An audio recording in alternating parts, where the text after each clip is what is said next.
teman-teman untuk selamat menjalani kuliah tamu dan semoga mendapatkan manfaatnya.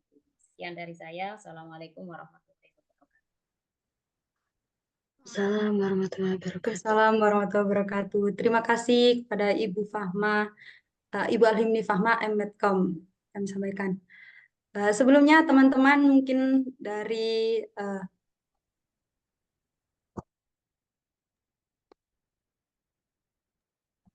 sebelumnya mungkin dari teman-teman ini ada yang dari selain KPI IAI Syarifuddin, bisa angkat tangan atau bisa bersuara.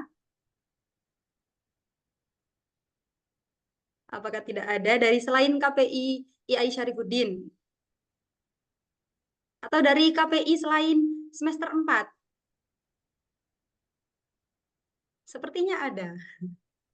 Yaitu dari ada beberapa. Jadi kuliah tamu siang ini kami bukan hanya dari satu kelas semester 4 KPI IAI Syarifuddin, tapi juga dari selain KPI IAI Syarifuddin atau dibuka untuk umum. Seperti itu.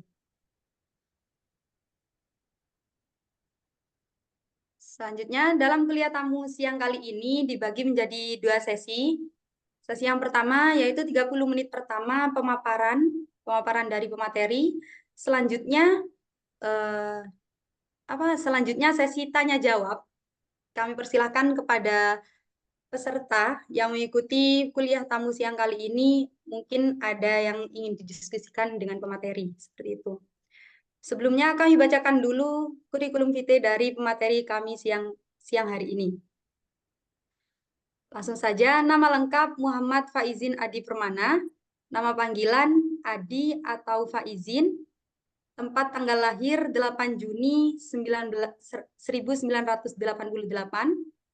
ponsel atau nomor WA, mungkin bisa dicatat teman-teman, 085 336 085 733 609 826. Saya ulangi lagi. 085 733 609 826. Alamat Perumahan Alam Hijau Blok G6 nomor 11 Jember.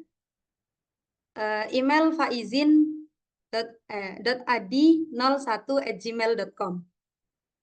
Riwayat pendidikan Magister Ilmu Hukum Universitas Jember tahun 2022, Magister Ilmu Ekonomi UINHAS tahun 2021, Fakultas Syariah UIN Sunan Ampel Surabaya 2010. Uji kompetensi wartawan dan pendidikan profesi yang pertama uji kompetensi jurnalis atau UKJ, Dewan Pers Aliansi Jurnalis Independen AJI Surabaya, jenjang wartawan media tahun 2022. Yang kedua UKJ jenjang wartawan muda tahun 2019. Yang ketiga pendidikan khusus profesi advokat dalam kurung PKPA Peradi Fakultas Hukum UNEJ tahun 2017. Riwayat pendidikan 1. Asisten dosen di Fakultas Syariah UINHAS Jember tahun 2024. 2. Freelance jurnalis di merdeka.com dan K-Radio tahun 2019 sampai sekarang. Yang ketiga, redaktur di ketik.co.id tahun 2023 sampai sekarang. Yang keempat, kontributor di jatimnet.com, Times Indonesia, dan suara.com tahun 2019 sampai 2022. Yang kelima, wartawan di Jawa Pos Radar Jember tahun 2016 sampai 2019.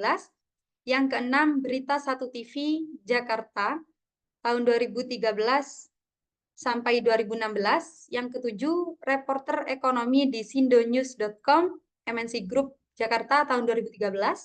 Yang kedelapan, reporter di TV One, PT Lativi Media Karya Jakarta tahun 2012 sampai 2013. Yang kesembilan, analisis media di Karim Raslan Associates atau dalam kurung KRA Group tahun 2011 sampai 2012.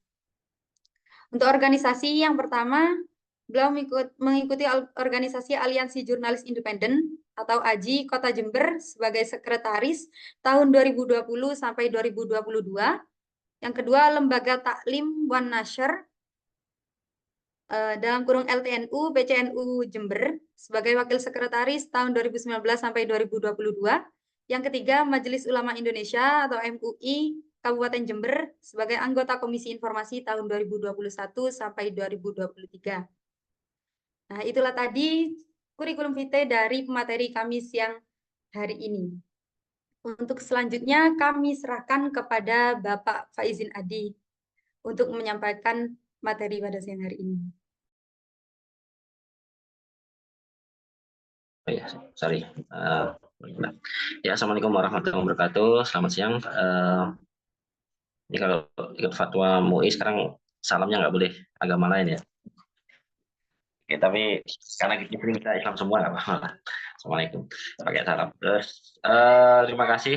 Ini terima kasih juga untuk Mbak Putri tadi ya yang sudah banyak saya bikin presentasi ini PowerPoint karena tadi malam laptopnya ada error. Terima kasih sekali sudah dibantu dan terima kasih lagi untuk atas kesempatannya. Satu kehormatan bisa hadir diskusi di kampus IAIS sekalipun kita lewat daring ya, dan ini tren baru ini juga yang kemudian mendasari adanya revisi undang-undang penyiaran ya teman-teman, karena memang harus diakui ada alasan yang objektif yang mendasari kenapa kemudian pemerintah dan DPR ya. Karena undang-undang ini kan dibuat oleh pemerintah bersama DPR ya, bisa yang mengusulkan DPR duluan atau pemerintah duluan. Cuma saya agak lupa ini undang-undang penyiaran ini yang mengusulkan lebih dulu nih DPR atau pemerintah dulu, saya lupa. Nah, ada alasan khusus ya ketika mengapa undang-undang penyiaran yang sudah ada sebelumnya kemudian direvisi menjadi undang-undang yang baru ya. Makanya sekarang namanya masih revisi RUU penyiaran. Salah satunya yaitu tren baru tersebut adalah maraknya media-media baru ya seperti YouTube dan sebagainya. Mungkin teman-teman bulan di sini kebanyakan di pesantren ya, tapi pernah juga lihat di YouTube ada tayangan-tayangan podcast seperti Deddy Kobuse itu ya, dan juga banyak lah artis-artis sekarang yang bikin podcast dan beberapa kemudian ada yang kontroversial ya. Nah, ini kemudian yang menjadi alasan teman-teman untuk kita kemudian revisi undang penyiaran karena beberapa produk jurnalistik tersebut seperti di YouTube itu dianggap tidak bisa tercakup ya, tidak tercakup oleh undang-undang pers yang selama ini sudah ada dan juga tidak tercakup oleh undang-undang penyiaran karena berangkatnya ini dari undang-undang penyiaran ya sekarang ya, undang-undang penyiaran. Nah, tetapi revisi undang-undang penyiaran ini yang tujuannya untuk memperluas cakupan dan juga diantaranya karena undang-undang penyiaran ini mandatnya untuk pelaksananya adalah di Komisi Penyiaran Indonesia, suatu lembaga pemerintah yang ada cabangnya di tingkat provinsi, yakni Komisi Penyiaran Indonesia Daerah ya kalau di tingkat provinsi. Ini rencana akan diperkuat sehingga bisa mengawasi produk-produk penyiaran yang ada di seluruh Indonesia termasuk di ranah digital ya, termasuk YouTube seperti YouTube. Karena dianggap selama ini konten-konten digital itu belum bisa terawasi. Meskipun kalau dari saya sendiri juga melihatnya itu sebenarnya itu sudah bisa tercakup ya. Tapi itu menarik perdebatan lain lah. Terus, oh ya kebetulan saya di sini juga selain sebagai jurnalis, saya adalah aktivis di Aliansi Jurnalis Independen. Kemarin saya baru purna jabatan sebagai sekretaris atau sekjen ya kalau di tingkat nasional, sekretaris AJI Jember, yang mana ini organisasi profesi. Jadi kalau di organisasi wartawan ini ada di dunia wartawan, kalau dosen mungkin ada organisasi Persatuan Dosen ya, saya lupa ya namanya apa ya. Atau kalau sarjana komunikasi ada ISKI ya, ikatan sarjana komunikasi ya. Kalau kita di jurnalis ini ada organisasi profesi, ini ada PWI. Kalau PWI ini organisasi yang tertua. Kalau di IAIS ini anggota ini Pak Hari Purwanto ya kalau nggak salah. Pak Heri apa Pak Hari ya, dosen komunikasi itu. Dia anggota PWI Lumajang. Kalau saya ini AJI ini yang organisasi yang agak nakal ya. Artinya dulu sempat jadi organisasi terlarang pada masa Presiden Soeharto ya. Jadi wartawan yang jadi anggota AJI dulu bisa dipenjara pada zaman dulu. Terus kemudian ada juga organisasi profesi lain adalah IJTI. Nah, organisasi tersebut ini kemudian menjadi konstituen atau anggota dari Dewan Pers. Nah, revisi Undang-Undang Penyiaran ini salah satu yang dikhawatirkan adalah mengurangi kewenangan Dewan Pers. Nah, saya memang bagian dari AJI, yang mana AJI itu menjadi organisasi bagian dari Dewan Pers. Tetapi keberatan kami bukan sekedar karena konflik kepentingan seperti itu ya, tapi ada alasan-alasan lain seperti yang saya kemukakan di slide yang akan kita diskusikan. Nah, teman-teman kalau misalkan nanti ada yang mau tanya sebelum sesi pertanyaan juga nggak apa-apa ya, bisa pencet tombol angkat tangan atau di di kolom chat bisa.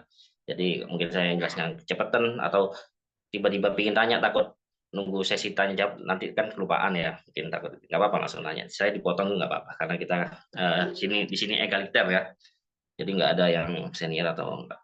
Nah, kemudian sebelum kita lanjutkan dulu ya, oh ya slide-nya dulu bisa dilanjut di halaman 2, halaman 3 sorry, halaman 3 ya, langsung di tentang bertambahnya regulasi ini ya, kelihatan ya tulisannya ya. Ini yang bikin slide bagus sekali ya. Saya kalau bikin slide nggak sebagus ini. Nah, teman-teman sebelum kita membahas soal regulasi, jadi berakhirnya sebentar lagi Pak Jokowi akan berakhir ya masa jabatannya dan digantikan oleh Presiden terpilih berikutnya yakni Pak Prabowo. Ini ada sejumlah rancangan undang-undang yang akan disahkan ya. Selain rancangan undang-undang penyiaran juga ada revisi undang-undang kepolisian atau RUU Polri yang ini juga dianggap bisa mengekang kebebasan publik. Nah, tapi sebelum kita bahas itu, mungkin saya ingin tanya sedikit ya. Teman-teman ada yang ingat nggak kasusnya Verdi Sambo ya? Jadi Verdi Sambo salah satu jenderal di kepolisian bintang 2 yang waktu itu awalnya ajudannya tewas tertembak karena versinya Verdi Sambo ajudan tersebut hendak melecehkan istrinya ya. Tapi ternyata ada hal lain, ternyata Verdi Sambo sendiri yang menyuruh untuk membunuh istrinya. Mungkin teman-teman ada yang ingat kasus itu, silahkan acungkan tangan. Mungkin apa opini terhadap ini, biar gak kantuk ya karena siang hari ya. Apa tanggapan teman-teman terhadap kasusnya Verdi Sambo itu, yang ternyata di belakang hari ketahuan bahwa itu adalah rekayasa kasus dari Verdi Sambo sendiri untuk membunuh ajudannya sendiri. Mungkin ada yang punya opini nggak teman-teman atas kasus tersebut? Jadi biar gak ngantuk nih. Ada yang ingat nggak? Itu kan heboh sekali ya. Ada yang mau punya opini? Ini ada yang jurnalis juga nih, Sahrul ini, editor ke Lumajang. Ada juga yang ke Lumajang ya ini ya. Lumajang.com, Mbak Putri juga, medianya Pak Hedi Purwanto. Silakan teman-teman, mungkin ada yang punya opini nggak tentang kasusnya Verdi Sambo? Teman-teman jangan jadi pendiam, silahkan. Ini waktu kalian berdiskusi, tolong diingat. Devri, Sahrul.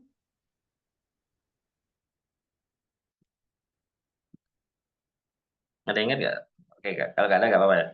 Jadi Verdi Sambo teman-teman sekedar flashback ya. Ini adalah kasus yang awalnya versi kepolisian, versi resmi disebutkan bahwa apa namanya, ajudannya Verdi Sambo namanya siapa itu? Saya lupa. Itu tewas ditembak karena hendak melecehkan istrinya Verdi Sambo, kemudian ditembak oleh Richard Eliezer ya, ajudannya Verdi Sambo yang lain. Karena si ajudan tersebut, korban tersebut disebut hendak mengganggu atau datang ke kamar istrinya Verdi Sambo. Ini berani sekali ya. Tapi itu pernyataan resmi ya dari kepolisian. Tapi belakangan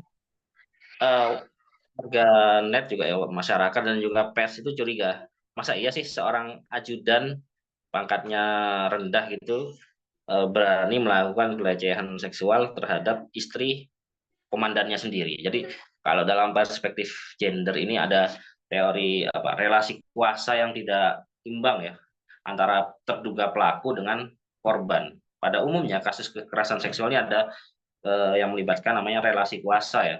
pelaku tuh bisa punya kekuasaan yang lebih tinggi, misalkan dia pangkatnya atau status sosialnya terhadap korban. Nah, kecurigaan itu kemudian yang terus dimuat di media. Salah satunya yang paling kritis adalah majalah Tempo. Kemarin waktu itu memuat liputan investigasi yang mengungkap kecurigaan dan ternyata memang benar ada rekayasa dari petinggi kepolisian untuk penanganan kasus tersebut. Nah, hal-hal ini yang akhirnya berkat jurnalistik investigasi ini, kebohongan atau rencana kebohongan itu akhirnya terbongkar sehingga kemudian seorang Jenderal Bintang 2, ini mungkin pertama kali dalam sejarah ya, Jenderal Bintang 2 dihukum berat ya, terakhir itu seumur hidup ya, awalnya hukuman mati kemudian berubah jadi seumur hidup, dihukum berat karena melakukan rekayasa pembunuhan. Nah, itu berkat adanya jurnalisme investigasi. Saya tidak ingin dalam rangka memuji profesi saya sendiri ya, tapi ini adalah kerja dari seluruh masyarakat yang bisa mendesak kepolisian. Karena kenapa? Aparat negara, ini saya tidak menjelekkan aparat negara ya, aparat negara kalau nggak diawasi, maka bisa seenaknya sendiri. Nah, berkat adanya jurnalisme investigasi inilah kasus ini bisa terbongkar. Tetapi sayangnya hal ini terancam akan dilarang. Oke. Nah,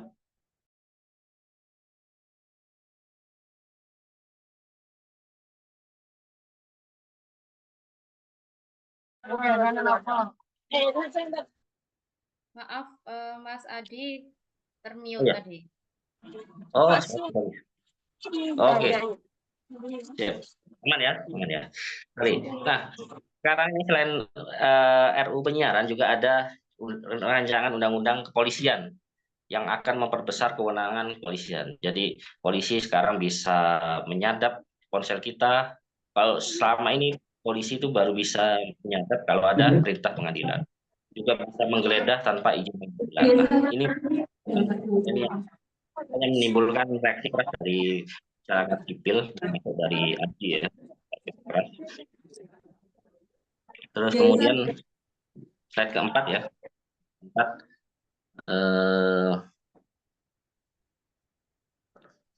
Oke, slide keempat ini tentang larangan penayangan jurnalistik investigasi. Alasannya karena dianggap ini kalau penjelasan dari DPR yang membahas revisi tersebut, karena jurnalisme investigasi ini bisa dianggap mengganggu proses hukum. Jadi memang ada istilahnya trial by mob ya, atau pengadilan dari tekanan massa. Artinya ada proses pengadilan itu yang seharusnya dia itu tidak bersalah, tapi kemudian karena ada tekanan massa yang liar itu menjadi bersalah. Sehingga karena aparat penegak hukum juga manusia, akan terpengaruh oleh tekanan dari medsos dan sebagainya, viral ya. Tetapi itu tidak signifikan karena harus diakui ya, sekarang ada gium ya, no viral no justice. Kalau nggak viral nggak akan diadili gitu. Polisi kalau nggak diviralkan nggak akan kerja gitu. Di sini nggak ada yang namanya polisi ya. Tapi saya bukan membenci polisi ya, tapi saya mencintai polisi dengan cara mengkritik gitu. Nah, ini yang kekhawatiran bahwa investigasi ini akan mengganggu proses hukum ini sebenarnya juga kekhawatiran kalau kita menilai, saya menilai ini sesuatu yang berlebihan ya, karena dalam sebuah negara demokrasi, publik, yakni kita ini semua nih publik ya, rakyat sipil punya hak untuk mendapatkan akses informasi yang berkualitas. Jadi tidak ada censorship.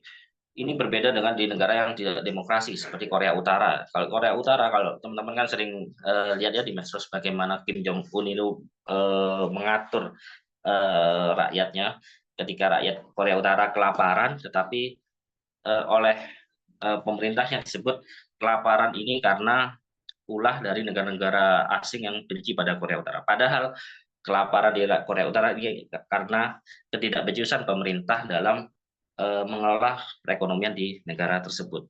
Nah, ini yang kemudian diolah oleh rezim untuk memperkuat citra mereka. Nah, ini yang berbeda di negara demokrasi, di mana rakyat atau publik punya hak untuk mengawasi perangkat negara, dan juga proses penegakan hukum itu harus bisa dipertanggungjawabkan, harus bisa akuntabel ya.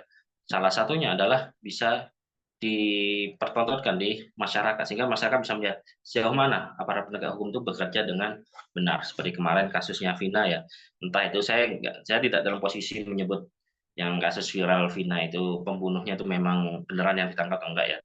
Cuma hal-hal seperti itu memang harus diungkapkan secara terbuka kepada masyarakat, tidak boleh ada yang disembunyikan. Oke, selanjutnya di slide berikutnya. Nah, selain penayangan larangan terhadap jurnalisme investigasi, poin lain yang menjadi kekhawatiran kita dari saya termasuk orang yang menentang revisi undang-undang penyiaran adalah soal sengketa jurnalistik. Jadi selama ini kalau misalkan kita melihat ada berita yang apa nggak benar ya, artinya wartawan yang ngawur, mungkin wartawan sering ya, mungkin kalian teman-teman di daerah mendengar ada wartawan yang nakal misalkan, yang meras-meras. Nah, kalau itu memang wartawan abal-abal, itu penyelesaiannya langsung di kepolisian. Tapi kalau itu memang wartawan yang profesional dari media yang beneran terverifikasi, tapi oknumnya menyalahgunakan kebebasan pers tersebut untuk membuat berita yang tendensius misalkan. Nah, itu penyelesaian di Dewan Pers.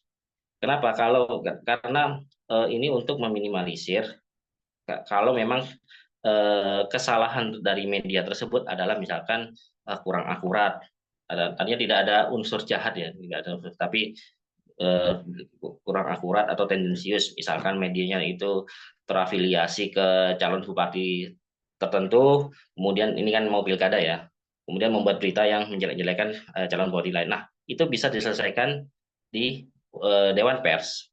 Nah, tapi dengan adanya revisi undang-undang penyiaran ini, sengketa jurnalistik untuk media yang terkait penyiaran seperti televisi, radio, dan di konten YouTube ini akan ditarik ke KPI. Nah, ini tumpang tindih antara wewenang di Dewan Pers dengan di KPI, Komisi Penyiaran Indonesia. Nah, dalam negara hukum, produk hukum itu tidak boleh ada yang tumpang tindih. Kalau ada tumpang tindih, maka akan menimbulkan kekacauan. Gitu. Ini yang termuat di pasal 8A huruf Q ya. Kemudian selanjutnya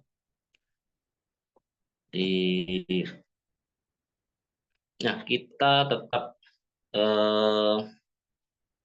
mengapa saya dan teman-teman ya mendorong bahwa penyelesaian sengketa jurnalistik itu harus sepenuhnya di Dewan Pers ya, bukan karena saya anggota AJI kemudian yang itu bagian dari Dewan Pers kemudian membela kelompok saya, enggak, bukan seperti itu. Tetapi kita harus telusuri dulu. Dewan Pers ini adalah produk dari Undang-Undang Nomor 40 Tahun 99 tentang pers ya. Jadi saya sedikit flashback ke belakang tahun 99 ya. Mungkin di sini sudah ada yang lahir ya tahun 99 itu ya. Jadi ketika itu baru lengsernya Presiden Soeharto dan digantikan oleh Wakil Presiden Pak Habibie ya, naik jadi presiden. Pak Habibie ini termasuk seorang teknokrat yang backgroundnya lama di Eropa, terbiasa dengan kultur liberal ya, di Eropa, di Jerman ya. Nah, ada banyak jasa-jasa dari Presiden Habibie untuk demokrasi di Indonesia. Salah satunya adalah tentang Undang-Undang Pers. Jadi meskipun Presiden Habibie menjabat kalau nggak salah sekitar 1,5 tahun ya sebagai Presiden Indonesia, ada banyak warisan dari Presiden Habibie ini yang masih bisa kita rasakan sampai saat ini. Salah satunya adalah tentang Undang-Undang Pers yang ini dianggap sampai sekarang ini dianggap sebagai produk hukum yang cukup baik. Bahkan hingga kini masih sudah dari tahun 99 sampai tahun 2024 ya, berarti hampir 25 tahun ya. Undang-undang pers ini dianggap cukup relevan karena cukup maju. Jadi dari Indonesia awalnya sangat terkontrol pada zaman Presiden Soeharto, ini media ini yang kritis akan dipenjara biasanya pada masa itu dengan alasan menghina pemerintah dan sebagainya atau menyebarkan berita bohong misalnya. Itu alasan yang sering digunakan oleh rezim Presiden Soeharto untuk membungkam pers pada masa itu. Nah, oleh Presiden Habibie ini keran ini langsung dibuka seluas-luasnya lewat Undang-Undang Nomor 40. Nah, salah satunya yang poin penting dari Undang-Undang Pers tahun 99 ini adalah keberadaan Dewan Pers. Jadi Dewan Pers itu sebenarnya sudah ada sejak zaman Presiden Soeharto, sudah ada. Tetapi pada masa Orde Baru, Dewan Pers ini diisi oleh orang-orang yang ditunjuk oleh Presiden. Nah, karena ditunjuk oleh Presiden, otomatis independensinya itu jadi patut menjadi bukan, dia cenderung adalah kepentingan pemerintah. Nah, Dewan Pers ini yang pada produknya pada sejak masa Presiden Habibie ini diisi oleh bukan saja perwakilan pemerintah, tetapi ada perwakilan masyarakat, ada juga perwakilan dari profesi jurnalistik ya. Jadi jadi tiap organisasi profesi seperti PBI, AJI, IJDI ini punya perwakilan di Dewan Pers. Juga perwakilan organisasi perusahaan media ini juga punya perwakilan pers. Terus ada lagi kuota 3 kursi ini untuk perwakilan masyarakat. Jadi perwakilan pemerintah sehingga saya nggak ada. Jadi ada 3 unsur ya di Dewan Pers. Perwakilan organisasi profesi seperti saya ini AJI, perwakilan industri media, terus seperti asosiasi koran dan asosiasi televisi, kemudian perwakilan dari masyarakat di ormas atau akademisi. Nah, sehingga sengketa pers ini diatur oleh mereka sendiri, oleh pers sendiri, bukan oleh pemerintah. Hal ini yang menjadikan penanganan kasus ini menjadi lebih objektif. Jadi misalkan ya, kalau ada anggapan bahwa kalau ada kasus diajukan ke Dewan Pers, pasti Dewan Persnya akan lebih membela persnya daripada masyarakat yang dirugikan. Itu sebenarnya enggak juga, karena Dewan Pers pun meskipun diisi perwakilan pers, tapi sanksi yang dikemukakan seringkali juga cukup keras ya terhadap perusahaan media atau pers atau media koran atau online yang beritanya itu cenderung merugikan masyarakat. Nah, ini yang patut diperhatikan karena itu ada istilahnya self censorship ya di sini. Jadi sensor itu dilakukan oleh industri media itu sendiri, bukan oleh pemerintah seperti yang terjadi di Korea Utara atau terjadi pada masa Presiden Soeharto. Juga self regulatory. Jadi komposisi dari Dewan Pers dan juga pengaturannya itu dilakukan oleh Dewan Pers, oleh perwakilan dari industri media.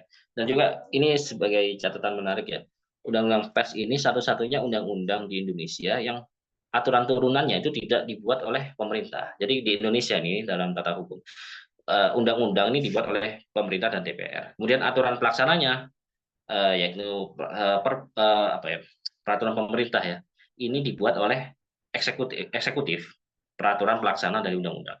Nah, ini perkecualian, jadi dari ribuan undang-undang di Indonesia ini, satu-satunya yang peraturan pelaksananya tidak dibuat oleh pemerintah ini hanya adalah undang-undang pers, karena peraturan pelaksananya dibuat oleh Dewan Pers, bukan oleh pemerintah. Ini apa? Tujuannya untuk menjaga independensi. Nah, ini berbeda dengan Komisi Penyiaran Indonesia, di mana Komisi Penyiaran Indonesia ini adalah anggota dan mulai dari seleksi sampai penunjukan ini dilakukan oleh pemerintah.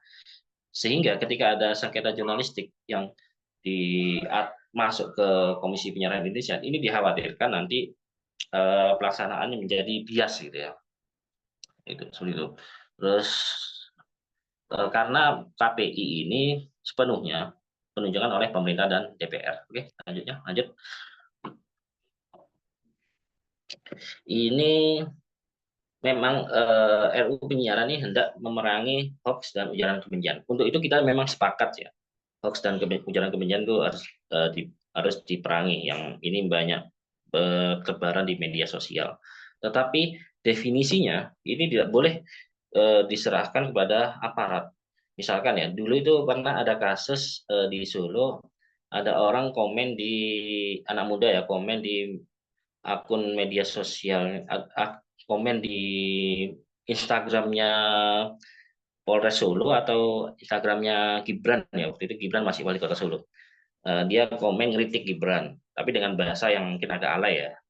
Nah, itu langsung ditangkap oleh polisi karena dianggap dia menyebarkan ujaran kebencian. Padahal dia bermaksud mengkritik kinerja dari wali kota Solo, terlepas itu memang kritiknya itu benar atau enggak ya.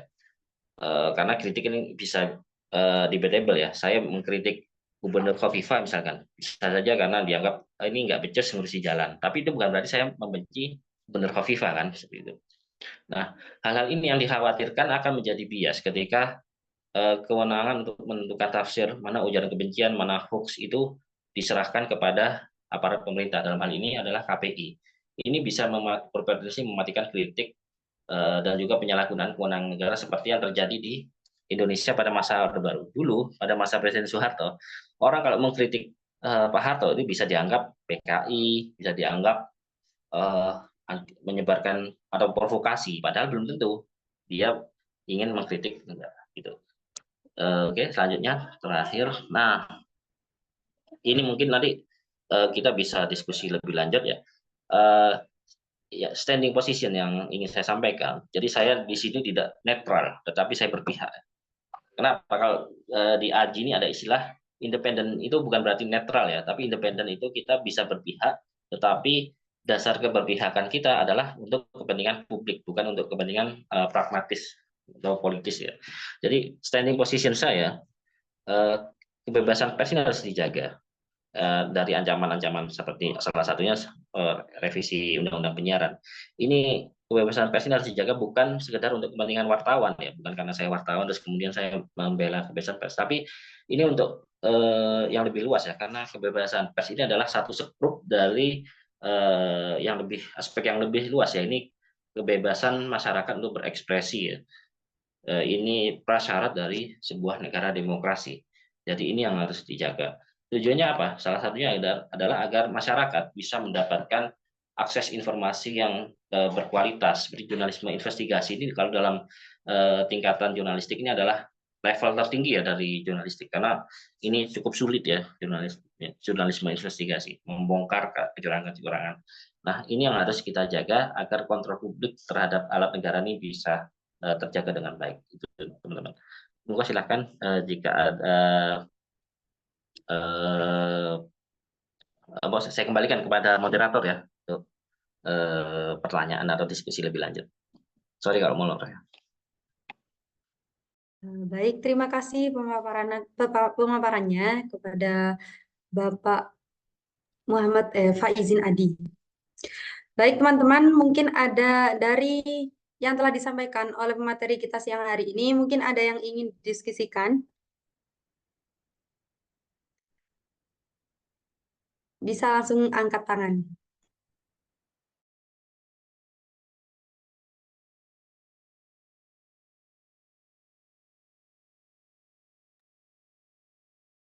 Baik, mungkin sudah ada yang angkat tangan. Kami persilahkan kepada Ainun Musyarof dari KPI semester 4 IAI Syarifuddin.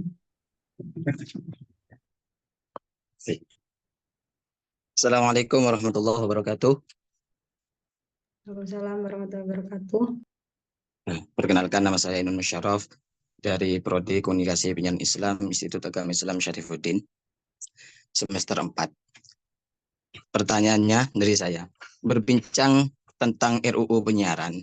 Hal tersebut sangat kontradiksi dengan sistem demokrasi pada pemerintahan di negara kita ini. Dalam kajian analisa, menurut perspektif saya sendiri, bahwasanya hal tersebut mengaca dari sistem pendidikan kita yang mungkin sudah dikaji oleh pemerintah kita, yaitu sistem pendidikan yang bermanhaj paradigma feodalisme, yang mana antara guru dan murid mempunyai batasan-batasan tertentu yang mengaca pada hierarki, yang mana hal tersebut akan menimbulkan kesenjangan antara guru dan juga murid, juga akan menimbulkan otoriter dan lain sebagainya yang ditimbulkan oleh paradigma tersebut. Konteks ini bisa berpengaruh besar dalam sistem sosial, politik, hukum, dan lain sebagainya dalam negara ini. Pertanyaannya, bagaimana menurut jenengan Bapak Adi tentang pandangan tersebut? Dan juga bagaimana cara pencegahannya? Apakah cara tersebut efektif? Dan jikalau efektif, kira-kira kapan hal tersebut bisa terwujud menurut analisa Anda? Mungkin itu yang bisa saya tanyakan begitu. Cukup sekian. Baik, kepada Bapak Faizin Adi, apa sudah jelas pertanyaan dari penanya? Jadi ya, korelasi antara feodalisme terhadap apa tadi itu? Sorry, ulangi sedikit dari Mas Ahmad Musyarof itu. Jadi kan di negara kita, sistem pendidikan kita itu kan tentang feodalisme, yang bermanfaat feodalisme. Yang mana antara guru dan murid, contohnya antara guru dan murid mempunyai batasan-batasan. Batasan tersebut mengaca pada hierarki dalam paradigma feodalisme tersebut. Yang mana hal tersebut akan menimbulkan kesenjangan. Ini kan contoh kesenjangan antara murid dan guru. Semisal kayak murid dan guru itu kan ada batasannya. Kadang-kadang murid itu kan takut kepada guru karena menurut hierarki-hierarki tersebut begitu. Hal tersebut kan bisa mengaca juga kepada pemerintahan dan juga pada RUU penyiaran yang mana kayaknya kita sebagai rakyat kita itu kayak dibungkam begitu Pak. Kita akan merasa takut begitu Pak sebagai rakyat biasa. Karena hierarki tersebut dan pendidikan-pendidikan kita itu bukan humanistik begitu Pak, tapi feudalisme. Begitu. Dan itu berpengaruh besar terhadap sistem politik dan juga sistem politik, sistem sosial, hukum dan lain sebagainya yang ada di negara kita. Pertanyaannya, menurut jenengan itu gimana menurut pandangan jenengan tentang hal tersebut? Kemungkinan ini kan gara-gara pendidikan kita yang bermodel feodalisme begitu, Pak. Terus bagaimana cara pencegahannya?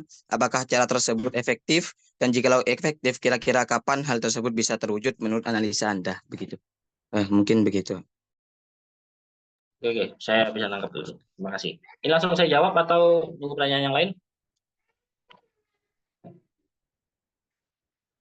Saya kembalikan ke moderator, langsung dijawab atau Mungkin bisa langsung dijawab. betul. Siap. Terima kasih. Ini dari Mas Ahmad Musyarafa ya, ini bagus sekali ya. Ini sebenarnya Mas Ahmad Musyarafa ini aktivis ya yang punya perspektif yang cukup tajam ya. Jadi soal feodalisme ya, saya sepakat memang kita ada feodalisme yang ini warisan dari pemerintah kolonial yang hendak dihapus ya dulu. Zamannya dulu Presiden Soekarno kalau kita ingat dia itu ingin gagah terhadap bangsa kolonial ya, dia tidak ingin Indonesia yang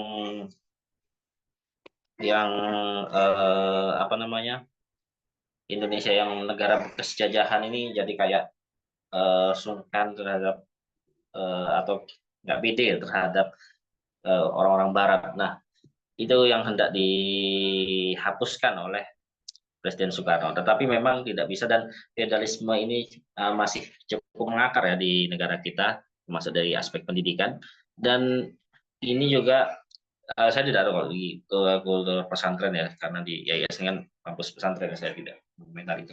Tapi dalam konteks yang lebih luas ya, kita lihat ada aspek feodalisme di lembaga negara ya. Jadi kita lihat kayak revisi undang-undang itu yang lebih dipentingkan itu bukan kepentingan publik tapi kepentingan negara. Karena apa? Memang kalau saya melihat aparat negara kita ini masih menganut prinsip feodalisme yang tidak, kalau feodal kan lebih ke tuan tanah, antara relasi tuan tanah dengan rakyat kecil ya. Tetapi dalam konteks sekarang feodalisme ini bisa kita artikan antara relasi kuasa antara pemerintah negara, alat negara seperti kepolisian atau kejaksaan terhadap rakyat biasa ya. Di mana rakyat biasa itu kadang seperti kemarin saya punya teman mahasiswa UINHAS ini baru ditabrak oleh pemabuk, pengendara mobil yang mabuk ya. Tetapi ketika lapor ke polisi, jadi polisinya cenderung meremehkan ya, cenderung meremehkan asal-asalan. Karena dianggap ini cuma mahasiswa, cuma rakyat biasa, beda dengan si pemabuknya yang kemungkinan dari kalangan menengah ke atas. Sehingga ada perbedaan perlakuan ya pada perbedaan perlakuan yang dilakukan oleh lembaga negara atau aparatur negara terhadap rakyat sipil. Kalau itu rakyat sipil biasa yang dianggap nggak kritis atau kurang kaya atau menengah ke bawah, itu polisi cenderung biasa-biasa saja lah, kurang serius. Beda dengan ketika yang melakukan laporan itu adalah orang terkenal, pejabat atau Hotman Paris misalnya, itu polisi. Nah, hal-hal ini yang kemudian seringkali hendak dikritisi oleh masyarakat kita ya, salah satunya jurnalisme investigasi. Namun sayangnya kritik-kritik tersebut ini hendak dibungkam oleh revisi Undang-Undang Penyiaran Dan juga ada revisi Undang-Undang Kepolisian yang seharusnya polisi ini kontrolnya lebih diperketat, tetapi ini justru diberi kewenangan yang lebih luas dalam RUU Kepolisian yang sekarang sedang dibahas. Tapi karena konsen kita dalam diskusi siang ini adalah Undang-Undang Penyiaran, saya tidak terlalu masuk dalam revisi Undang-Undang Kepolisian yang meskipun sebenarnya ada banyak kritik terhadap RUU tersebut ya, yang akan memperkuat kepolisian dan akan menindas rakyat biasa seperti kita. Ini yang agak membahayakan. Itu saja. Dan bagaimana caranya? Ya, memang kita dalam situasi yang agak susah. Saya sendiri termasuk orang yang agak pesimis ya terhadap kondisi negara kita sekarang ini ya. Cuman ya kita masih tetap harus berjuang ya melawan seperti yang dikatakan Mas Musharraf tadi ya, tentang bagaimana feudalisme ini begitu kuat mempengaruhi sistem negara di kita. Mungkin awalnya dari pendidikan, atau kalau lebih spesifik saya sebut di pendidikan di kepolisian ya, yang seharusnya lebih dirubah ya. Jadi memperlakukan rakyat itu tidak secara relasi feodal, tapi secara egaliter. Gitu. Saya kembalikan ke moderator, apakah jawaban saya ini menjawab atau memuaskan atau tidak? Silakan. Baik, bagaimana kepada perannya Ainun Musharraf, apakah dari jawaban materi kita sudah bisa menjawab pertanyaannya?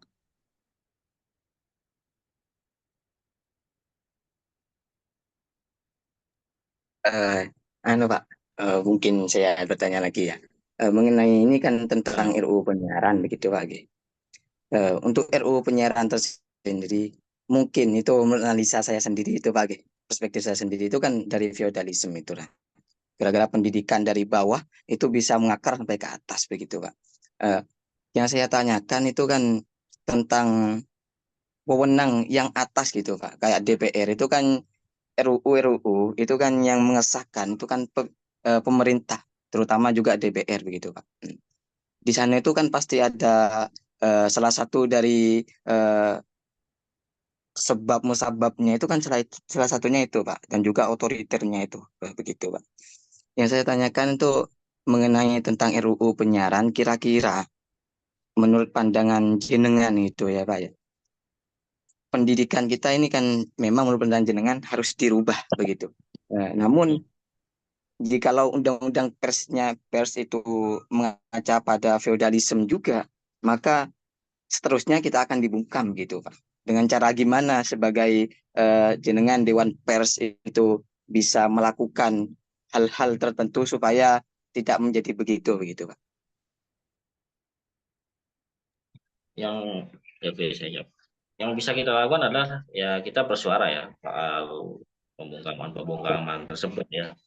Jadi cuma yang mengkhawatirkan adalah ketika revisi ini disahkan, revisi Undang-Undang Penyiaran, terus ditambah revisi Undang-Undang Kepolisian, kita yang biasa bersuara kritis melalui media sosial ya, paling gampang itu kan lewat media sosial ya, bisa kemudian dengan mudah akan di take down. Jadi kalau rancangan Undang-Undang Kepolisian ini disahkan misalkan ya, ini agak melebar sedikit ya. Kalau Undang-Undang Kepolisian yang ini terbaru disahkan, ini mereka yang bersuara kritis ini bisa dengan mudah di akun medsosnya langsung di take down oleh kepolisian. Seperti makanya kemarin kalau misalnya ada tragedi apa Gajayana ya di Malang terus sepak bola, mereka banyak yang mengkritik kepolisian ya tentang penggunaan gas air mata. Nah itu bisa dengan mudah akan dibungkam. Begitu juga dengan lewat pers penyiaran, lembaga penyiaran seperti radio, televisi atau konten YouTube yang ini masuk dalam pengaturan dari Undang-Undang Penyiaran, ini bisa dengan mudah akan di take down oleh negara, akan lebih mudah dikontrol oleh negara. Sorry ya kalau ada suara bisik di rumah saya. Ya, ada. Jadi ini yang kalau tadi pertanyaannya Mas Ainun Syaraf ini, apa yang bisa kita lakukan? Yang bisa kita lakukan hanyalah ya, bukan hanyalah ya, yang bisa kita lakukan adalah lawan gitu ya. Jadi kita melawan dengan karena kita kalangan akademisi ya, kita bisa menyuarakan kritikan kita, dengan bahasa yang lebih baik ya, dengan lebih baik sehingga ini relatif aman secara hukum, jadi nggak pakai ujaran kebencian, tetapi menggunakan argumentasi yang logis yang bisa diterima oleh masyarakat umum, sehingga kita bisa lolos dari jebakan misalkan polisi nggak suka, bisa kita kena di ujaran kebencian. Meskipun itu juga pasal karet sebenarnya ya, pas kebencian. Jadi kita bisa melawan itu. Kalau dari bicara dengan aspek pendidikan, karena saya bukan pakar pendidikan ya, saya tidak berbicara di ke arah sana ya, tapi saya berbicara di aspek penyiaran sesuai kompetensi saya, sesuai praktisi saya.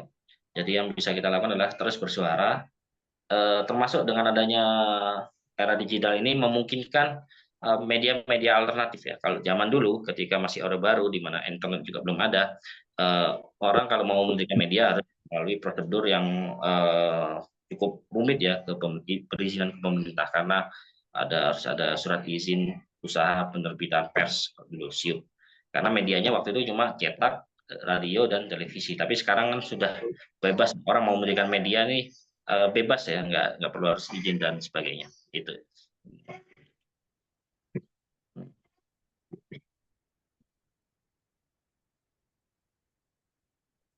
Oke, itu sih teman-teman. Saya kembalikan ke moderator. Apakah jawaban saya bisa diterima atau ada feedback? Silakan ke moderator. Cukup, insya Allah. Cukup.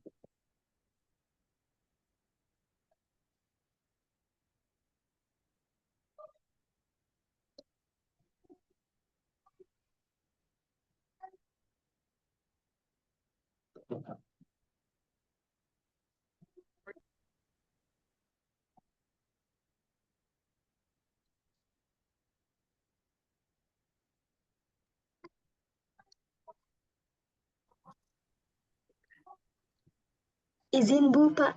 Sepertinya moderator masih kehalang sama jaringan. Oh ya, siap. Monggo. Mohon maaf, baru bisa masuk lagi nih.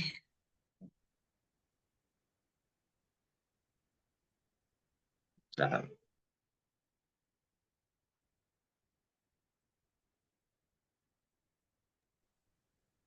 Baik, kami lanjut. Bagaimana untuk penanya, Ayu Musyarof, apakah jawabannya sudah bisa diterima? Nggih, cukup. Oke, baik.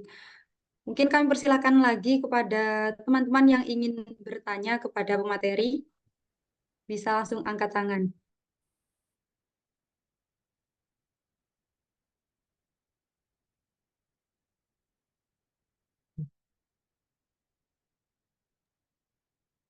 Teman-teman mungkin masih ngeblank begitu ya, atau kebingungan. Oke, Atau ini bangun tidur gitu ya. Makanya saya minta on cam supaya kita menghormati acara ini. Saya yakin teman-teman paham lah situasinya kalau kita sedang ada tamu itu bagaimana. Jadi mohon on cam gitu, saya minta seperti itu. Jadi teman-teman, saya sudah kirim materinya di grup juga, bisa dilihat. Ada pasal-pasal dalam draft RUU penyiaran. Mungkin kalian nggak sadar ya, apakah ini nggak ganggu saya kok, ini nggak ganggu mahasiswa kok. Biarin aja RUU penyiaran terjadi, nggak ngaruh. Mungkin kayak gitu pikirannya. Padahal ini ada efek jangka panjangnya. Ketika RUU penyiaran ini disahkan begitu, bukan lagi menjadi rancangan tapi menjadi UU penyiaran, nanti efeknya pada kalian-kalian ini, efeknya pada kalian kalau mau bikin konten begitu ya, itu semakin hati-hati. Betul ya Mas Adi ya? Semakin hati-hati karena isi siaran atau konten siaran kalian itu menjadi lebih dipersempit, lebih diperketat gitu. Kalian nggak bisa ngomong atau menyebut pihak ketiga dengan seenaknya begitu, karena itu akan menjadi pasal yang subjektif gitu ya. Ada pasal 50B ayat 2 huruf K tentang isi siaran yang isinya itu ada berita bohong, fitnah, penghinaan, pencemaran nama baik, penodaan agama, kekerasan, dan radikalisme terorisme. Pertimbangan kontranya, jadi menurut teman-teman yang di luar sana yang menolak ini, pasal ini tuh subjektif teman-teman, multitafsir, karena menyangkut penghinaan dan pencemaran nama baik. Jadi masing-masing orang-orang kalau mau bikin konten contohnya ya, kita nggak sengaja menyebut pihak ketiga atau pihak keempat gitu, dan menurut kita itu guyonan biasa, tapi menurut orang lain itu sudah masuk ke ranah penghinaan atau pencemaran nama baik. Dengan mudah mungkin itu bisa dijatuhi, kita bisa dijatuhi terkena pasal sekian gitu. Dan yang paling menakutkan, the worst thing-nya itu teman-teman, pekerja pers gitu ya, jurnalis atau pers di bidang siaran itu semakin dipersempit begitu ya, semakin dipersempit, bisa secara leluasa untuk menampilkan isu-isu atau berita-berita yang menyangkut pihak ketiga atau pihak keempat, karena khawatirnya itu nanti dicatut sebagai pencemaran nama baik begitu, meskipun isi beritanya kita misalnya jurnalistik investigasi gitu. Ini nggak boleh seperti itu ya Mas Adi ya, tidak boleh ditayangkan gitu. Dan kita sudah nggak bisa lagi tuh mengikuti perkembangan Verdi Sambo gitu ya, jalannya dari A sampai Z, kemudian kasus Vina itu nggak bisa lagi. Jadi netizen itu sudah nggak ada akses gitu loh teman-teman. Netizen kita, warga sipil itu sudah nggak ada akses sama sekali untuk mengikuti investigasi-investigasi yang dilakukan oleh yang berwenang, karena media massanya tidak diperbolehkan untuk menyiarkan jurnalistik investigasi seperti itu. Nah, mungkin ada yang masih bingung tentang jurnalistik investigasi, silakan ditanyakan kepada Mas Adi. Dulu itu ada teman-teman, jurnalistik investigasi. Bagaimana misalnya kalian mau tanya, oh dulu ini Bu Mas Adi, dulu ada bukan penipuan ya, bagaimana membuat produk olahan makanan itu yang ditengarai mengandung boraks. Aduh, itu ada jurnalistik investigasinya itu, sampai bakso yang ada boraksnya itu, sampai kemudian itu awal-awal jurnalistik investigasi itu ke sana gitu ya, sampai orang-orang itu ketakutan untuk membeli bakso waktu itu. Tapi juga menjadi perbincangan masyarakat gitu ya, perbincangan masyarakat kala itu. Akhirnya masyarakat menjadi selektif, artinya masyarakat menjadi waspada begitu ya, lebih hati-hati gitu. Jadi selalu ada efek baiknya gitu ya ketika mengikuti pemberitaan investigatif seperti itu. Nah, apakah kemudian kita sudah tidak bisa lagi melihat tayangan-tayangan yang seperti itu gitu? Kira-kira teman-teman mungkin bisa dibayangin ya, investigasi sekarang kalau RUU ini disahkan sudah tidak ada lagi gitu. Dan nggak ada lagi kamu nggak bisa ngikuti ceritanya Vina, korban Vina itu kan, atau ceritanya Verdi Sambo gitu, kamu nggak tahu sudah gitu, tertutup gitu aksesnya. Silakan. Gitu ya teman-teman, dilanjutkan. Moderator sudah bisa ya sinyalnya ya. Oke, sampun Bu. Ya, jadi itu teman-teman, pancingan buat teman-teman supaya lebih, jadi RUU penyiaran tuh maunya seperti ini gitu ya. Kita nggak sadar gitu, kita main sosmed aja gitu kan, sampai tidak tahu bahwa lama-kelamaan kita dipersempit gitu ya. Kita dipersempit, nggak bisa asal membuat konten seperti itu, kena pasal. Silakan dilanjutkan.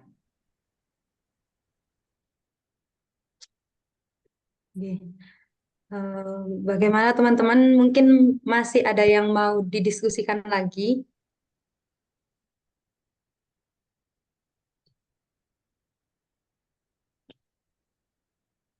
Ah, ya, tambahan sedikit ya. Mungkin karena di sini kebetulan banyak eh, mahasiswi ya, teman-teman putri ya. Saya ingin tambahkan ya, jika selama ini media sosial ini juga kerap dijadikan, terutama Twitter ya, X ya, kalau sekarang namanya X ya. Ini wahana untuk mengungkapkan keresahan, misalkan kasus penanganan kekerasan seksual ya, ada orang yang menjadi kekerasan seksual atau rekan atau keluarganya menjadi korban kekerasan seksual. Nah, dan dia merasa aparat mungkin kurang tanggap ya, karena kalau saya sering diskusi sama teman-teman aktivis gender yang menjadi pendamping korban kekerasan seksual, seringkali itu polisi itu kadang ketika menghadapi korban itu juga asal-asalan. Ini praktek di lapangan yang tidak banyak diketahui oleh publik ya. Nah, sehingga sasarannya adalah melalui media sosial. Nah, ketika ini nanti terwujud, RUU ini terwujud, ada kemungkinan masyarakat tidak bebas lagi menyuarakan kasus-kasus kekerasan seksual. Padahal ini sangat penting ya, dan seringkali media sosial ini jadikan wahana untuk speak up dari korban kekerasan seksual. Meskipun itu juga ada perdebatan yang ingin saya sampaikan adalah publik nantinya termasuk kalian akan menjadi terbatasi aksesnya untuk speak up, untuk berbicara tentang hal-hal yang kalian rasakan. Misalkan ya, kalian mungkin ada di sini orang tuanya ini pelaku usaha UMKM makanan, kemudian ketika mengurus orang tuanya mau berjualan makanan, kemudian dipersulit dengan alasan makanannya belum ada izin usaha atau dan sebagainya. Padahal alasannya petugasnya tuh pingin pungli ya. Nah, ketika itu disuarakan, bisa jadi orang tua kalian yang ingin speak up karena menjadi korban ketidakadilan itu akan dikriminalisasikan, akan ditangkap oleh lembaga negara, oleh aparat penegak hukum. Nah, hal-hal seperti itu yang resiko-resiko yang akan kita rasakan ketika undang-undang ini menjadi disahkan oleh pemerintah. Jadi kita akan menghadapi situasi, ya saya nggak nakut-nakut, situasi seperti di Korea Utara lah, mengarah itu yang kekhawatiran kita. Makanya penting untuk kita menyuarakan penolakan terhadap regulasi ini. Jadi saya agak memprovokasi teman-teman ini.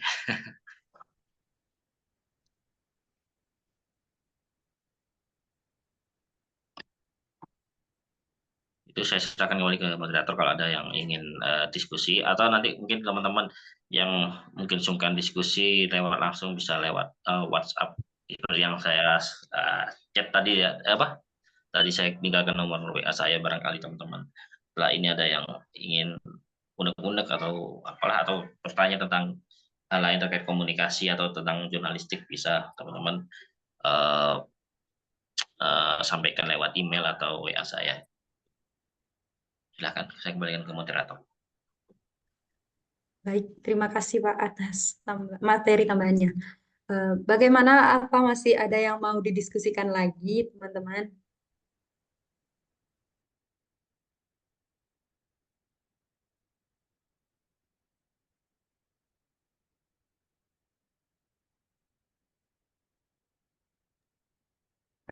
Ya, kami persilakan kepada Mbak Karin untuk bertanya. Terima kasih moderator waktunya. Mohon izin Bu Fahma, izin bertanya kepada narasumber, Pak. Jadi kita Gen Z ini kan sering kali mendapat informasi itu dari media sosial. Salah satunya dari pengalaman saya sendiri kan dari TikTok. Nah, itu kan banyak potongan-potongan video biasanya dari TikTok itu bahwa adanya banyak perubahan yang kontroversial sekarang ini itu bukan hanya karena dari DPR-nya, karena dari dinas-dinas tertentu, tapi itu ada yang mengungkapkan, kalau yang saya dengar itu Ibu Anita itu dari DPR RI, nah itu bahwa apa akibatnya sebab dari pergantian kepemimpinan atau pergantian presiden gitu. Nah, sedangkan yang saya dengar dari penjelasan Pak Adi tadi bahwa undang-undang pers ini kan bukan dibuat oleh pemerintah gitu nggih, Pak. Jadi kan ini dibuat oleh Dewan Persnya sendiri gitu kan. Jadi emang ini benar apakah ada kaitannya dengan kepemerintahan paling atas atau emang kesalahannya dari kontroversial RUU ini itu hanya ada di bagian bawahnya itu nggih, Pak? Atau mungkin dari Dewan Persnya sendiri mungkin ada yang kayak seolah-olah di depan para pers dia ikut serta nimbrung, ikut gini, ikut demo, tapi ternyata di balik itu semua kayak dia ternyata yang membuat kacau ini semua begitu, Pak. Mohon penjelasannya. Terima kasih, Oke, moderator. langsung saya jawab ya. Nggih. Oh ya. Jadi memang kalau yang membuat undang-undang ini sebenarnya bukan Dewan Pers ya, tetapi antara DPR dan pemerintah. Kalau Dewan Pers ini membuat aturan pelaksana dari Undang-Undang Pers. Undang-Undang Pers ini kan undang-undang, kalau Undang-Undang Pers yang membuat adalah antara Presiden dengan DPR. Waktu itu yang mengusulkan adalah Presiden Habibie dan langsung disetujui oleh DPR.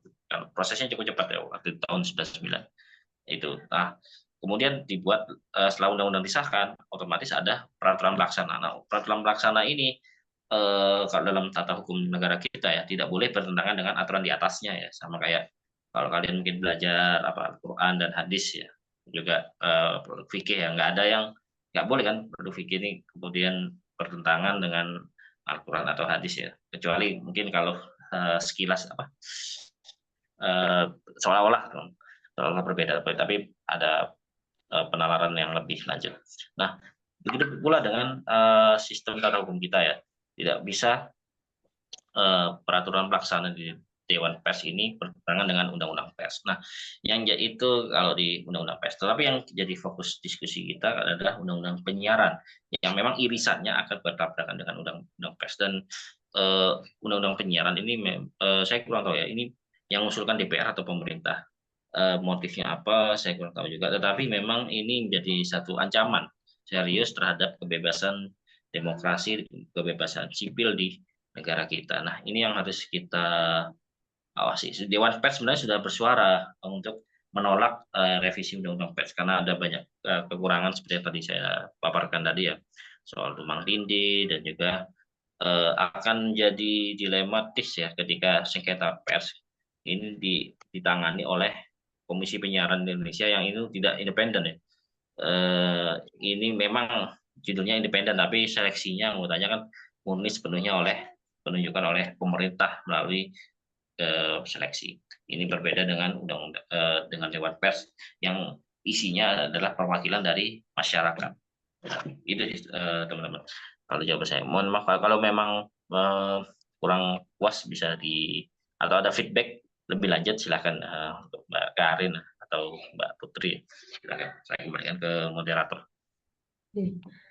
Bagaimana untuk penanya Mbak Karin, apakah ada feedback atau jawaban dari pemateri sudah bisa diterima?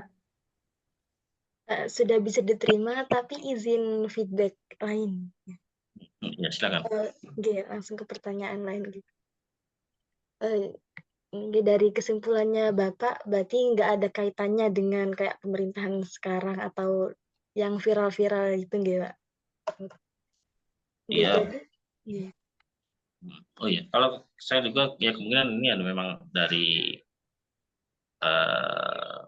pemerintah juga menginginkan pembatasan terhadap kebebasan pers karena pers yang kritis ini akan menjadi ancaman bagi oligarki ya, ketika pemerintah berkeinginan untuk bertindak sewenang-wenang, misalkan seperti penggunaan anggaran negara dan juga sekarang ini yang terbaru jadi perbincangan adalah dinasti politik. Ini kan jadi bahan kritikan tajam ya baik oleh netizen maupun juga oleh media. Nah, ini bisa dibungkam oleh pemerintah, karena itu salah satu cara. Ini juga sebagaimana dikaji oleh sejumlah ahli politik ya. Kalau dulu untuk membangun pemerintahan yang diktator ya, oligarkis, itu lewat kekuatan militer kalau dulu, seperti zaman Soeharto. Tetapi kalau sekarang cara untuk membangun oligarki atau pemerintahan yang otoriter, tirani atau semena-mena ya, itu adalah dengan satu persatu mempreteli atau mengurangi kewenangan lembaga-lembaga atau institusi yang bisa bersuara kritis, mulai dari penegak hukum yang semula independen dikurangi independensinya seperti KPK, kemudian pers jadi dikurangi daya kritisnya, jadi diminta hanya memberitakan yang baik-baik aja soal pemerintah, yang kritis-kritis dianggap itu mengganggu aparatur negara seperti itu. Terus kemudian apa lagi? Termasuk undang-undang pers ini, kebebasan pers ini ya, karena undang-undang penyiaran ini menjadi ancaman serius terhadap kebebasan pers. Ketika itu disahkan, maka unsur-unsur yang kritis dari pers seperti jurnalisme investigasi yang bisa membongkar kenakalan atau kecurangan dari pemerintah ini menjadi terkurangi, karena selama ini praktek lancung ya, atau praktek koruptif dari institusi negara ini kan banyak dibongkar bukan oleh penegak hukum tetapi lebih banyak oleh jurnalisme investigasi. Tolak ukur jurnalisme investigasi itu adalah bisa membongkar relasi yang lebih kuat dari sebuah negara ya, misalkan jadi tidak lebih dari sekedar tentang cilok bandikus, tapi juga lebih dasar, mungkin ada pembiaran dari aparatur negara atau ada korupsi dan sebagainya. Itu sih tanggapan saya. Kalau ada feedback silakan.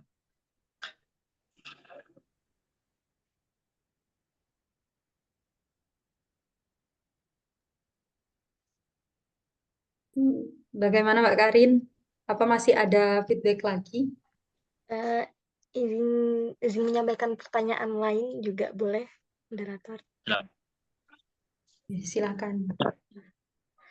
Oke, jadi seperti tadi yang juga yang disebutkan oleh Bu Fahma terkait jurnalistik investigasi itu Pak. Itu berarti kan jurnalisme investigasi yang menurut RUU sekarang yang tidak diperbolehkan itu yang seperti apa begitu? Contohnya. Yang nggak diperbolehkan. Oh, ya. Jadi yang tidak diperbolehkan oleh jurnalisme yang tidak di, jadi memang dari rencananya RUU penyiaran ini akan membatasi jurnalisme investigasi. Salah satunya misalkan ya kasus pembunuhan Vina. Ya saya tidak dalam posisi menyebut polisi salah tangkap atau tidak ya. Tetapi kasus Vina misalkan ya ternyata polisi itu salah tangkap. Terus kemudian ada pers yang mengkritisinya dengan melakukan jurnalisme investigasi.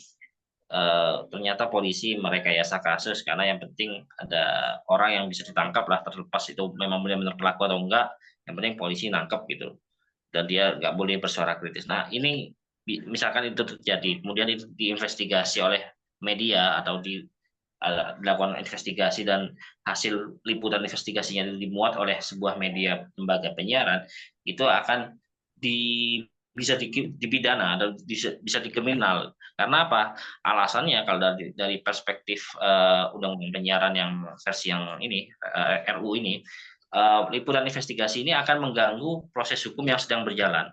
Dianggap mengganggu karena dianggap proses hukum yang dilakukan oleh aparat penegak hukum ini pasti yang terbaik, pasti sudah sesuai dengan prosedur, sehingga menihilkan potensi-potensi fraud atau potensi-potensi penyalahgunaan kekuasaan atau penyalahgunaan oleh aparatur negara.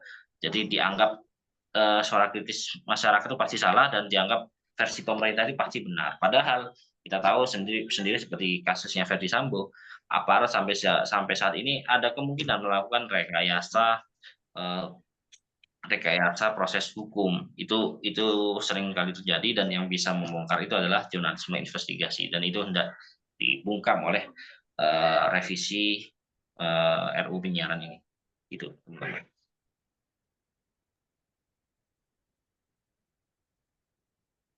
Ya, kembalikan ke moderator.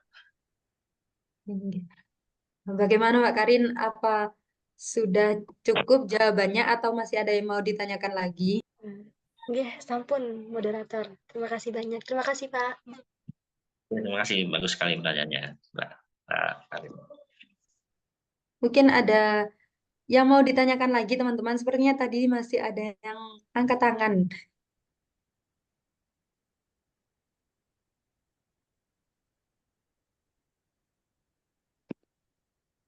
Mas Defri itu angkat tangan tadi. Mungkin ada yang mau ditanyakan, Devri.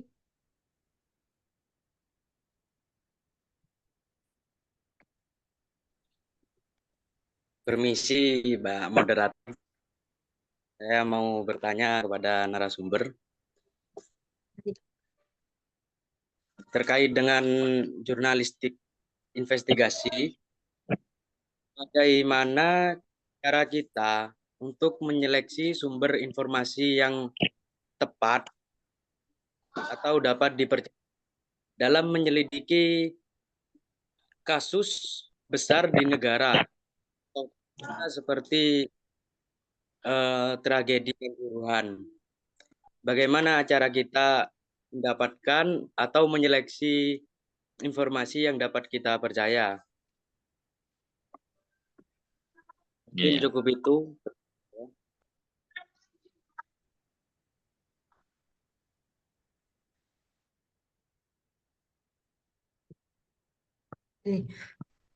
Mohon maaf. Bagaimana Pak? Atau mungkin langsung dijawab saja? Oke, langsung saya jawab ya. Bagaimana memilih? Nah, ini yang paling penting ini seperti kita kalau belajar ilmu hadis ya kan,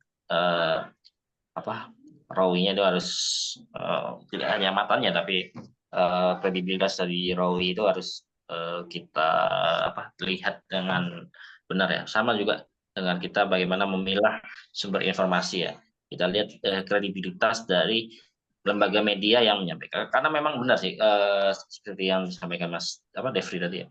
Kadang-kala sekarang ini banyak orang yang di YouTube ya bikin konten seolah liputan investigasi, seolah mengungkap sesuatu yang disembunyikan. Padahal sebenarnya sih ya enggak juga sih, dihebohkan aja. Seolah-olah misalkan ada apa itu yang Zionis itu yang mata satu, terus jadi dibuat yang wow gitu loh. Padahal enggak. Nah, kita bisa memilahnya itu dengan cara melihat apakah sumber tersebut itu kredibel apa enggak. Misalkan, apakah dia memang berpengalaman dalam menghasilkan karya liputan investigasi apa enggak. Jadi kredibilitas yang paling utama. Dan yang kedua kita lihat alur informasi yang disampaikan. Itu logis nggak? Misalkan seorang yang disebut yang mungkin dianggap terafiliasi agen Israel misalkan. Tapi logis nggak misalkan agar penyamarannya intelijennya Israel dengan mudahnya dibongkar oleh YouTuber gitu. Nah, hal-hal seperti itu yang kelihatannya sepele ya, tapi itu cukup penting ya. Jadi kredibilitas dan juga logika informasi yang disampaikan. Apakah logis apa enggak alurnya itu. Jadi dari A ke Z, dari A ke B gitu misalkan. Ya seperti tadi itu sih yang saya sampaikan. Jadi kita bisa melihat hanya dari media-media yang selama ini kita percaya kualitasnya. Misalkan kalau di dalam konteks jurnalistik investigasi adalah media yang sering melakukan investigasi itu seperti Tempo, terus kemudian ada media online Tirto.id, Mengabai dan sebagainya kalau kita sering lihat. Nah, kalau media yang selama ini atau YouTuber yang selama ini menampilkan konten yang yang sekedar bombastis ya, kemudian mengklaim dirinya melakukan investigasi, ya kita patut mempertanyakan apakah dia layak untuk menyatakan sudah melakukan investigasi atau enggak. Itu sih.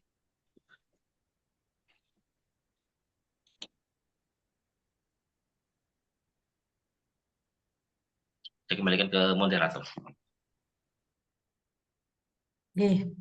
Bagaimana Devri? Apa mungkin masih ada feedback atau sudah cukup dengan jawabannya? Sudah bisa diterima jawabannya. Terima kasih jawaban dari narasumber. izin feedback ke Bapak? Feedback. Mau silakan. Oke. Untuk pertanyaan dari siapa tadi itu? Mbak Karin dan juga Devri. Sekarang ini kan banyak media-media itu terafiliasi oleh pemerintah, begitu kan Pak G.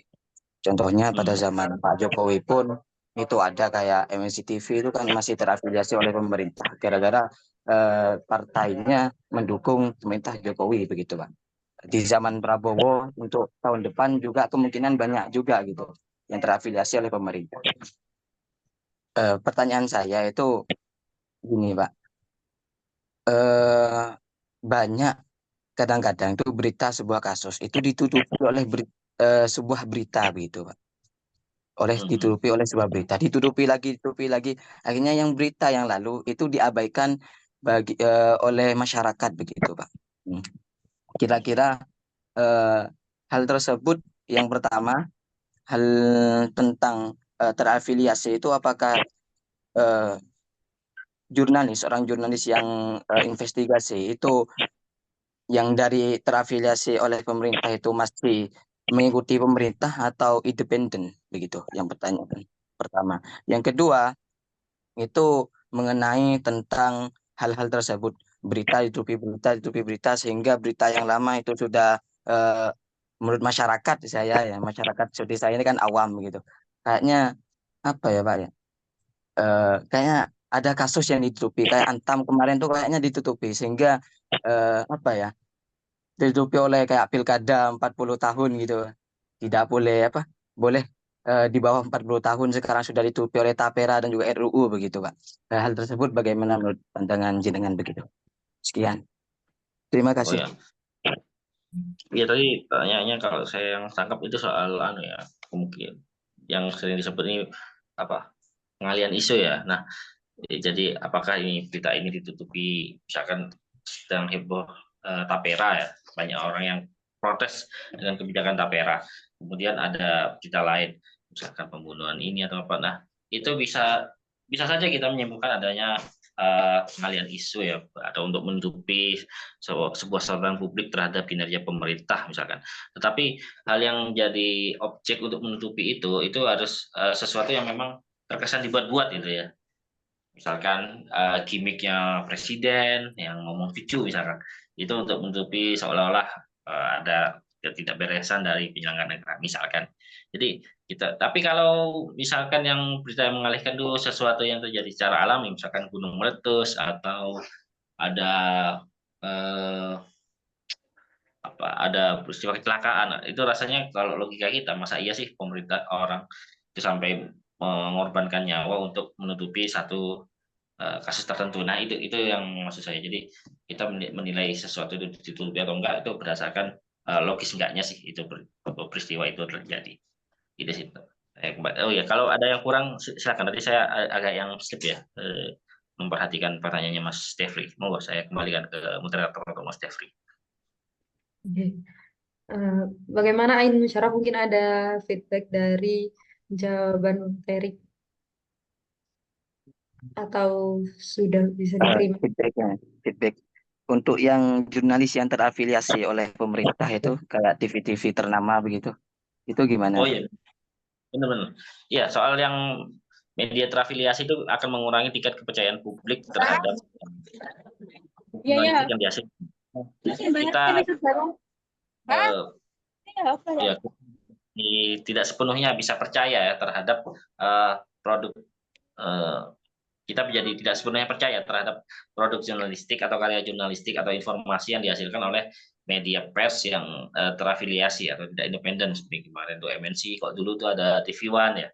Nah, caranya kita bisa memperkaya informasi kita dengan mengkonsumsi media-media yang memang berkualitas. Kita lihat seperti ada media yang kita anggap kredibel itu seperti Kompas, Tempo, yang selama ini seperti Tempo misalnya. Tempo itu harus kita akui dulu itu termasuk media yang pertama kali mengorbitkan Jokowi waktu dia masih jadi wali kota Solo, masih belum populer, tapi Tempo yang mengorbitkan bagaimana Jokowi dengan pendekatan yang lebih dalam tanda kutip kayak Jawani ya, memanusiakan orang ya. memanusiakan PKL yang selama ini pedagang di jalan, tapi harus dipindahkan. Nah, Jokowi itu kalau di daerah lain tuh biasanya diusir dengan cara yang kurang manusiawi. Nah, Jokowi itu mengajaknya dengan waktu masih jadi wali kota Solo ya, dengan dialog, dengan cara duduk bersama lah, jadi seorang wali kota mau berbaur dengan rakyatnya. Nah, itu waktu itu belum banyak yang tahu. Nah, tapi kemudian Tempo mengorbitkannya. Banyak orang yang nggak suka dengan Jokowi kemudian menganggap Tempo, oh Tempo ini nih dibayar sama Jokowi. Tapi pada perjalanannya ketika Presiden Jokowi mulai menunjukkan watak otoriter atau kebijakannya mulai dalam tanda kutip menyimpang, nah Tempo tetap kritis. Jadi ketika ada sesuatu yang positif tetap dimuat, tetapi ketika ada yang negatif dihantam, dikritisi oleh majalah Tempo. Nah, itu kita bisa menjadi apa ya, cara penilaian kita untuk menilai apakah media ini layak untuk dipercaya atau enggak. Jadi cara bagaimana kita agar tidak termakan oleh media yang terafiliasi itu adalah kita hanya mengkonsumsi atau memperkaya wawasan kita dengan mengkonsumsi media-media yang kredibel, media-media yang bisa menjaga independensinya, bisa terpercaya oleh masyarakat, termasuk media-media yang kritis menyampaikan suatu permasalahan dengan apa adanya. Kayak Kompas itu harian Kompas ya. Kalau menurut saya itu salah satu media yang terkemuka. Cuman bahasanya memang bahasa yang terlalu elitis ya dan tidak terlalu keras ya. Mereka kritis terhadap penguasa tetapi dengan bahasa yang lebih sopan, lebih intelektual lah kalau saya lihat harian Kompas itu. Beda dengan Tempo itu yang memang medianya seperti media seorang aktivis ya, langsung hajar gitu ketika ada kecurangan tertentu. Itu yang tanggapan saya untuk Mas Ainun apa Mas Devri tadi ya yang tanya, saya lupa. Itu ya. Mas Ainun. Ainun ya. Oke, silakan. Saya kembalikan ke Ainun moderator. Ainun, Prof. Oke, saya kembalikan ke Mbak Putri ya. Oke. Bagaimana teman-teman? Apa masih, mohon maaf, apa suara saya terdengar? Terdengar Ya. jelas. Bagaimana teman-teman? Apa masih ada yang mau didiskusikan lagi atau sudah cukup? Cukup. Oke. Mungkin Bu Fama ada yang ingin disampaikan terlebih dahulu sebelum ditutup, Bu.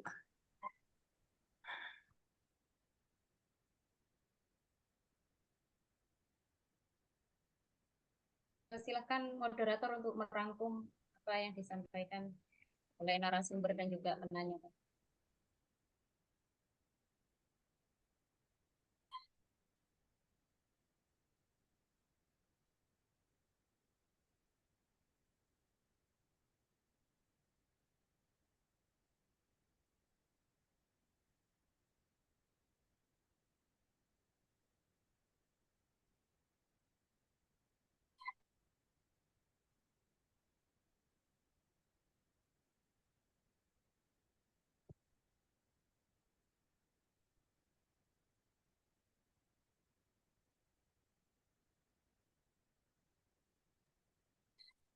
Gimana, moderator?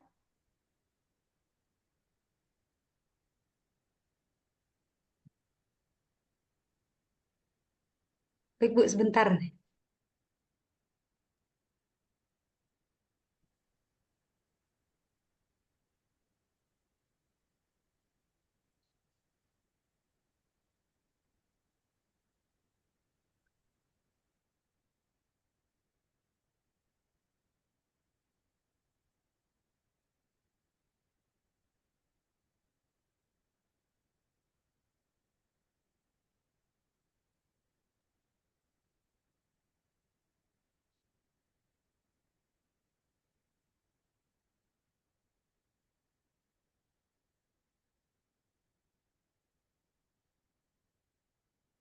Dari yang saya terima dari pemaparan pemateri tadi, membahas terkait larangan jurnalistik investigasi seperti yang revisi UU pada pasal 508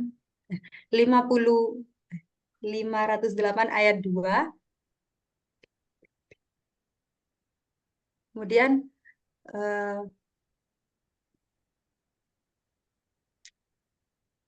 bahwasanya UU itu tidak diatur oleh pemerintah, akan tapi dibuat oleh DPR dan eksekutif.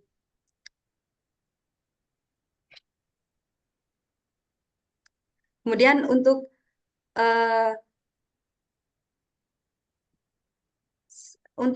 Dewan Pers sendiri itu mengatur terkait pelaksanaan atau gerakan persnya, seperti itu. Mungkin itu yang bisa kami sampaikan. Atau masih ada yang mau disampaikan lagi dari Bu Fahma?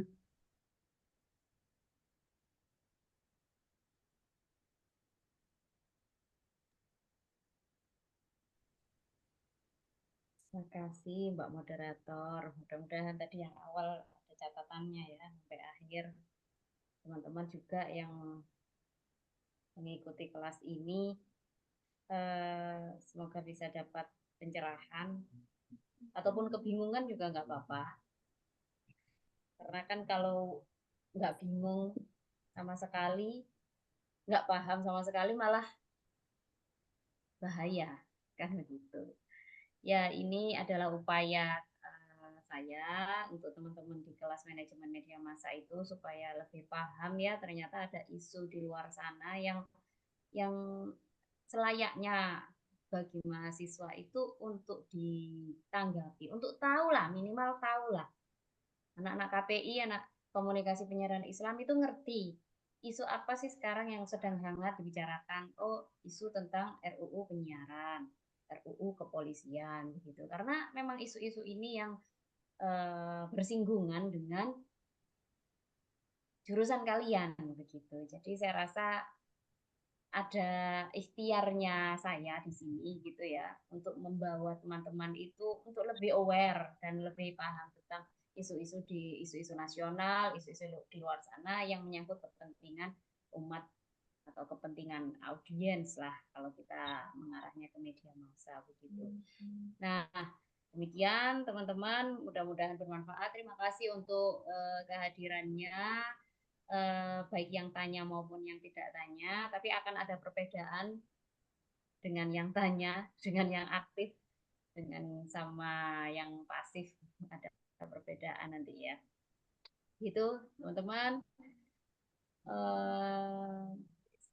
Terima kasih juga untuk Mas Pak Izin Adi untuk narasumber berkenan menyeluangkan waktu untuk membersamai teman-teman di sini agar teman-teman di sini itu di KPI ini lebih bersemangat lagi ya dalam menuntut ilmu, bersemangat lagi untuk tahu kalau di luar sana banyak isu-isu yang setidaknya mahasiswa itu tahu begitu. Itu yang saya harapkan. Terima kasih Mas Faizin Adi, terima kasih teman-teman. Mungkin itu saja dari saya. Selanjutnya moderator bisa untuk menutup acara kuliah tamu kali ini. Mudah-mudahan nanti akan ada kuliah tamu selanjutnya di perkuliahan yang lain gitu. Jadi memang kuliah tamu ini diwajibkan sebenarnya ya, atau diusulkan supaya ada variasi gitu ya, variasi dalam konsep, katanya konsep merdeka belajar gitu ya. Jadi makanya ini dibuka untuk umum juga.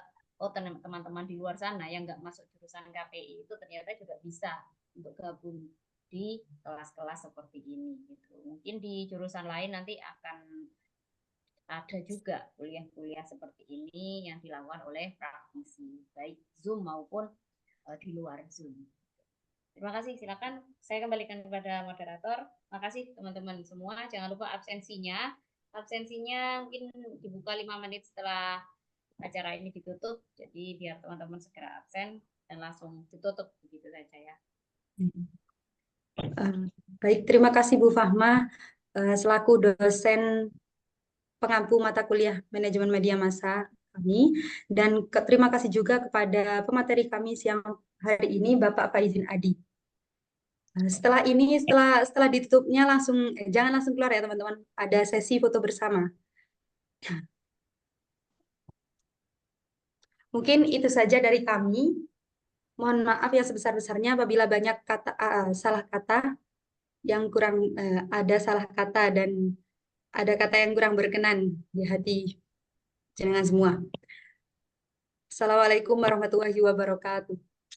Waalaikumsalam. Pertama dulu, silakan Bisa on cam dikondisikan. dulu teman-teman.